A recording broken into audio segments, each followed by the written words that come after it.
Coming to America. Ugh. There was one plot that I'm pretty sure sinks the sequel from it just being fermented testicles cheese of a movie. The sequel plot is that Akeem and Simi leave the club with Leslie Jones. Then she date rapes Akeem. However, in the first movie, Akeem and Semi leave the club and run into the barbers closing the shop up for the night. The barber directs them to a convention center where Akeem sees Lisa for the first time. If we go by the plot of the Never Should Have Been Made sequel, doesn't that kill the storyline for the first movie? Yeah, I think so. Yeah. Because Akeem would have never saw Lisa when she went on stage if he was in the process of being raped by Leslie Jones. And she did say rape by Leslie Jones. Yeah. Poor Leslie Jones, because if everybody says this, they're just going to keep saying Leslie Jones is raping Akeem. Right. Aries, I don't know which of your impressions I love the best, Tony Soprano or Paul Mooney. I'd love to hear Paul and Tony arguing over who's better, Tyson or Marciano. The Italians, they fought a lot. They fought a lot back in the day. They had to keep off all the niggas from fucking their women. Rocky Marciano was fucking great. Rocky never fought any niggas. That is a fact. The one nigga he did fight, Joe Louis, was 187 years old.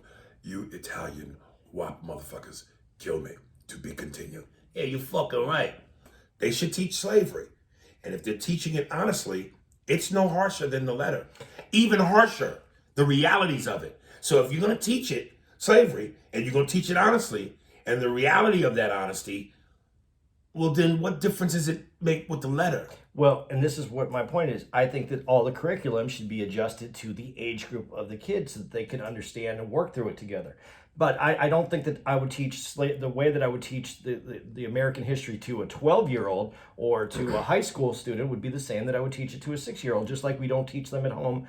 The 6-year-olds the same thing that we teach the 12-year-olds. So then you really can't teach it at 6 years old. You can, but it has to be done in. How? You can't have Sesame Street slavery. Yeah, you can.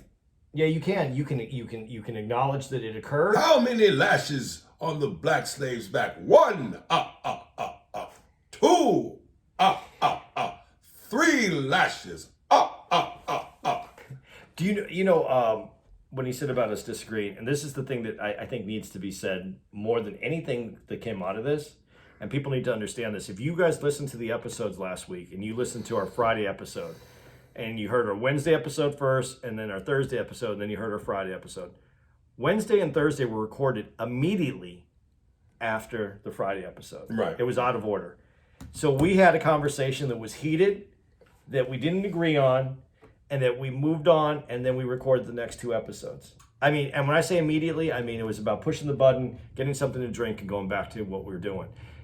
This is something that has to happen, and this is where we are really off right now in this country, thinking that we can't have 2 different opinions or that we can't have communication that is opposite of each other. And have even in a heated argument, you should be able to have a conversation, whether it's heated, passionate, or not.